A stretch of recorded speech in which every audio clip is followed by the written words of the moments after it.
Y hay una cosa más loca. Después de esto, un grupo de periodistas lo buscaban.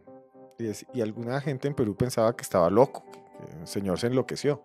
Y él dijo, ¿sabe qué? Se los voy a mostrar, porque ellos dijeron que se iban a encontrar conmigo en ese monte olímpico, en la curva olímpica, una montaña muy alta en los Andes de Perú, y dicen que iban en el carro, y cuando él les dijo, es acá, bájense todos, y se bajan, y ven flotando a unos 80 metros de distancia una de estas criaturas, que dice que no se va a mostrar directamente cómo es, porque nos volvería locos, locos.